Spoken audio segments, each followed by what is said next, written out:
Good morning dear students, आपका स्वागत है मॉडल्स के थर्ड पार्ट में, जहां हम अपने बचे हुए मॉडल्स को आज कंप्लीट करेंगे।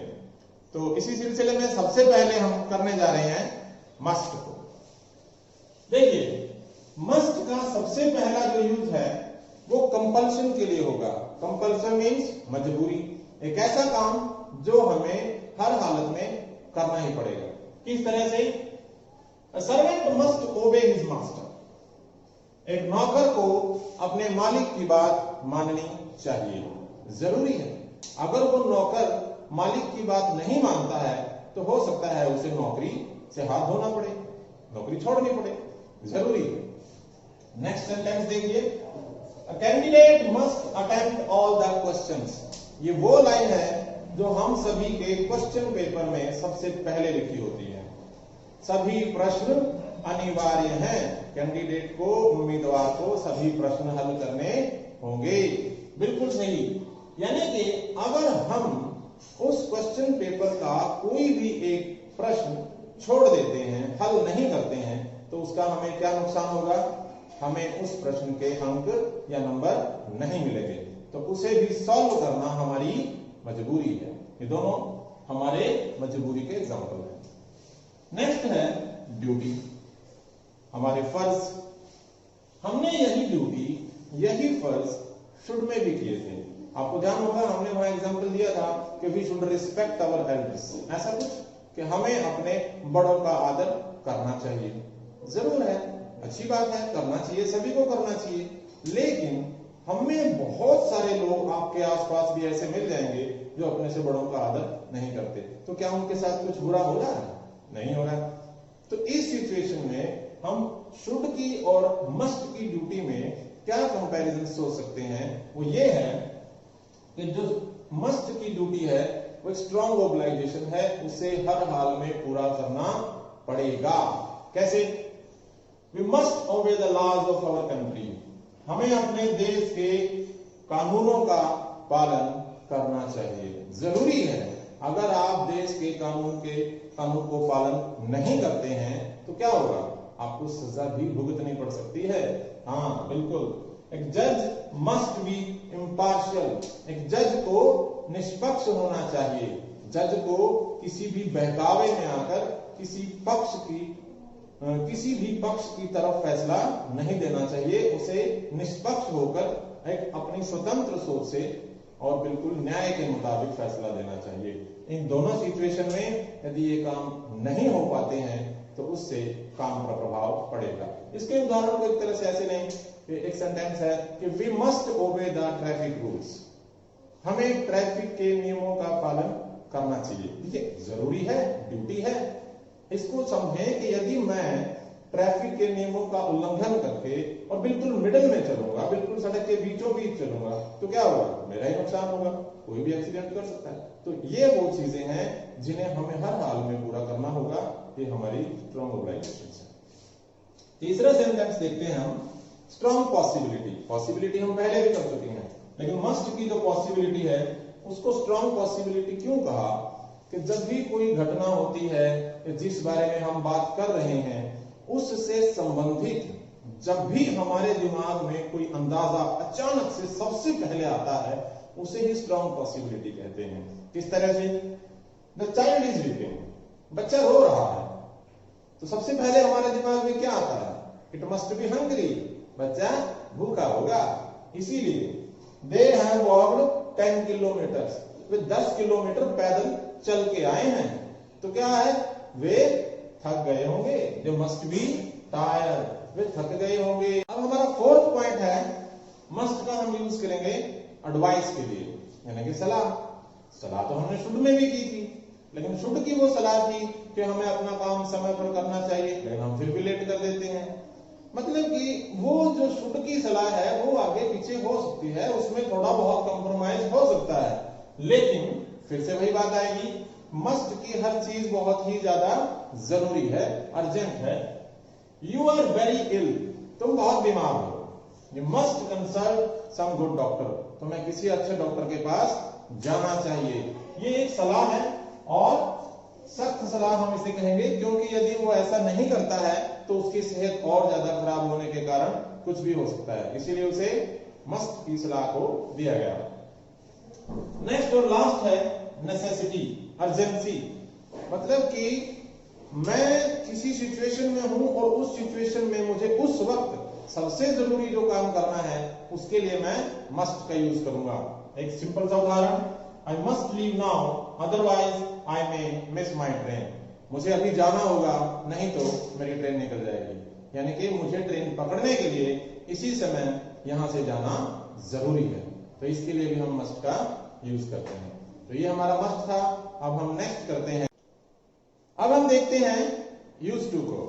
यूज टू का सबसे पहला यूज होता है habitual activity in the past, यानी कि भूतकाल की कोई आदत, भूतकाल की वो आदत जो अब बोलने वाले की अब नहीं है, यानी कि वो पहले वो काम किया करता था मगर अब उसको छोड़ चुका है।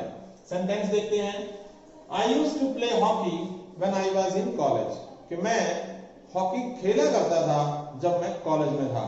यानी कि अब मैं ना तो कॉलेज में हूं और ना मैं हॉकी खेलता हूं। बिल्कुल उसी तरह से दूसरा सेंटेंस देखते हैं, Gandhi ji used to spin every morning, Gandhi ji हर सुबह सूत काटते थे, यानी कि चरखा चलाते थे। यह सेंटेंस मैंने आपको एक जगह और करवाया है, तो बिल्कुल वो कहां करवाया था, अगर आपको याद हो, ये सेंटेंस हमने वुड में भी किया था और उस वक्त हमने कहा था कि वुड का प्रयोग हैबिचुअल एक्टिविटी के लिए होगा, पास्ट के लिए। तो यहां पर हम ये कहना चाहते हैं कि हैबिचुअल एक्टिविटी के लिए आपका वुड भी सही है और यूज्ड टू भी। अब ये habitual activity in the past, लेकिन यदि यही हैबिचुअल एक्टिविटी किसी की प्रेजेंट में हो, उसके लिए भी यूज्ड टू का प्रयोग हो सकता है, मगर उससे पहले आपको प्रेजेंट की हेल्पिंग वर्ब का यूज करना पड़ेगा। किस तरह से, I am used to take tea in the morning, मेरी आदत है कि मैं हर सुबह चाय पीता हूं, तो मैं इसका आदी हूं। ये I am used to, तो इससे पता चलता है कि ये हमारी अब की प्रेजेंट की आदत है। तो ये used to था। used to का प्रयोग प्रमुख रूप से हम किसी ऐसी एक्टिविटी के लिए करते हैं, ऐसी आदत के लिए करते हैं जो पास्ट की थी, लेकिन उसका प्रयोग प्रेजेंट में भी हो सकता है। अब हम बात करते हैं ought to की। तो ought to का प्रयोग हम करेंगे सेंस ऑफ ड्यूटी के लिए, मॉरल ऑब्लाइजेशन के लिए, नैतिक कर्तव्यों के लिए। नैतिक कर्तव्यों के लिए, ड्यूटीज के लिए हम पहले शुड का प्रयोग भी कर चुके हैं। तो यहां हम इस बात को स्पष्ट करेंगे कि यूज्ड टू और शुड दोनों के दोनों ड्यूटीज के लिए प्रयोग किए जा सकते हैं। We ought to love our neighbors, हमें अपने पड़ोसियों से प्यार करना चाहिए, उनसे मिलजुल के रहना चाहिए। तो इसी सेंटेंस में हमने यूज्ड टू का यूज किया। आप इसमें शुड का प्रयोग भी कर सकते हैं। नेक्स्ट सेंटेंस देखिए, you ought to help your poor friends, तुम्हें अपने गरीब दोस्तों की मदद करनी चाहिए, ड्यूटी है हमारी। तो बिल्कुल उसी तरह से इस सेंटेंस में भी हम ought to की जगह पर शुड का प्रयोग कर सकते हैं। ought to का प्रयोग पास्ट ओब्लिगेशन को एक्सप्रेस करने के लिए भी किया जा सकता है। किस तरह से, कि पास्ट में कोई ऐसा काम जो मुझे करना चाहिए था मगर मैं नहीं कर पाया, उसके लिए भी हम ought to का यूज कर सकते हैं। एग्जांपल देखिए, I ought to have visited him yesterday, मुझे कल उससे मिलना चाहिए था मगर मैं मिल नहीं पाया। अब हम बात करते हैं डेयर की। डेयर का मतलब है साहस करना, हिम्मत करना, और इसका हम प्रयोग नेगेटिव और इंटेरोगेटिव सेंटेंस में हिम्मत और साहस के लिए ही करते हैं। किस तरह से, He dare not disobey me, उसकी इतनी हिम्मत नहीं है कि वो मेरी बात न माने।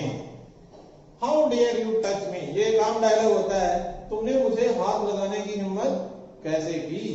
तो ये हमारे सेंटेंस नेगेटिव है और ये इंटेरोगेटिव है। इन दोनों सेंटेंसेस का मीनिंग हिम्मत और साहस से डील करता है। अब हम दूसरा देखते हैं, सिंपल सेंटेंस में भी हम डेयर का यूज करते हैं और वो एक तरह का चुनौती है जब हम किसी को ललकारते हैं। उदाहरण के लिए, I dare you face me, मैं तुम्हें ललकारता हूं, मैं तुम्हें चुनौती देता हूं कि तुम मेरा सामना करो। इसको इस तरह से समझें जैसे लड़ाई हो जाती है ना, तू बाहर तो निकल मैं देखता हूं तुझे, तो ये बिल्कुल वही वाली सेंस है, आई डेयर यू। तो अब हम बिल्कुल अपने आखिरी मॉडल की तरफ आ गए हैं जो है नीड। तो नीड का प्रयोग हम करते हैं जरूरत के लिए। नेगेटिव और इंटेरोगेटिव सेंटेंसेस में इसका किस तरह से प्रयोग होता है वो देखते हैं। नीड आई गो देयर, क्या मुझे वहां जाने की जरूरत है? तो उसका जवाब कैसे होगा? नो यू नीड नॉट, नहीं तुम्हें वहां जाने की जरूरत नहीं है। No you need not. तो नेगेटिव और इंटेरोगेटिव सेंटेंस में नीड का इस तरह से प्रयोग होगा। कुछ और एग्जांपल दिए जा सकते हैं, जैसे कि one need not go to England to learn English this days, कि आजकल इंग्लिश सीखने के लिए इंग्लैंड जाने की जरूरत नहीं है। Need not. बिल्कुल इसी तरह से you need not go to school tomorrow, तुम्हें कल स्कूल जाने की जरूरत नहीं है। क्यों नहीं है? इट इज संडे, कल तो संडे है, तो संडे को स्कूल जाने की क्या जरूरत है? जैसे हम किसी को कोई काम कहते हैं करने के लिए और सामने वाला व्यक्ति कहता है यू नीड नॉट वरी, तुम्हें चिंता करने की कोई जरूरत नहीं है, ये काम हो जाएगा। यू नीड नॉट वरी, बिल्कुल जरूरत के लिए। लास्ट है पास्ट नीड, एक ऐसा काम जिसको किए जाने की जरूरत नहीं थी, उसको एक्सप्रेस करने के लिए। जैसे हम कहें कि कोई किसी के बर्थडे पे एक बड़ा अच्छा गिफ्ट लेके गया और सामने वाले कहता है अरे इसकी क्या जरूरत थी, तो बिल्कुल you need not have bought such A costly gift, इतना महंगा गिफ्ट खरीदने की जरूरत नहीं थी। तो इस तरह से हमने देखा कि नीड का प्रयोग जरूरत के लिए किस तरह से किया जा सकता है।